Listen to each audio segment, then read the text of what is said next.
ആരെയൊക്കെ സഹായിച്ചാലും നിങ്ങൾക്ക് നോവും. ആരെയൊക്കെ ആത്മാർത്ഥമായിട്ട് നിങ്ങൾ ആർക്ക് വേണ്ടി നിലകൊണ്ടാലും അവസാനം നിങ്ങൾ ഒറ്റപ്പെടും. ഏറ്റവും മനസ്സ് തുറന്ന് നിങ്ങളെ സ്നേഹിച്ചാൽ നിങ്ങൾ ഒറ്റപ്പെടും അല്ലേ? അങ്ങനത്തെ ഒരു വല്ലാത്തൊരു സങ്കടകരമായിട്ടുള്ള അവസ്ഥയിലേക്ക് പലപ്പോഴും കടന്നു വരില്ലേ? ഞാനതെ മിക്ക മനുഷ്യരും അങ്ങനെ തന്നെയാണ്. എന്തുകൊണ്ടാണെന്നറിയോ? നമ്മുടെയൊക്കെ ഹൃദയം അത് വിശാലമായതുകൊണ്ടൊന്നുമല്ല, അല്ലെ നമ്മൾ ഒരുപാട് ചിന്തിച്ച് പ്രവർത്തിക്കുന്നുണ്ടല്ലോ. നമ്മൾ അങ്ങനെയാണ്. നമ്മൾ വളരെ സാധാരണക്കാരായിട്ടുള്ള പാവപ്പെട്ട മനുഷ്യരാണ്. ഈ പാവപ്പെട്ട മനുഷ്യർക്കുണ്ടല്ലോ ഈ ലോകം പറഞ്ഞിട്ടുള്ളൂ.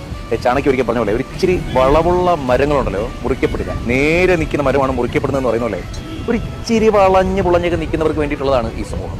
നമ്മളെപ്പോലെ ആത്മാർത്ഥമായി ഹൃദയം തുറന്ന് സ്നേഹിക്കുന്നവർക്ക് വേണ്ടിയിട്ട് സമൂഹം നിലകൊണ്ടിട്ടേ ഇല്ല.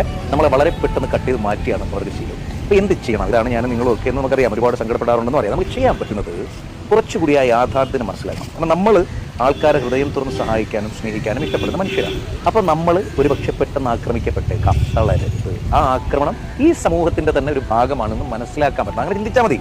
അവരവിടെ അത് പറഞ്ഞോട്ടെ, അല്ലേ അവർ കല്ലെറിഞ്ഞു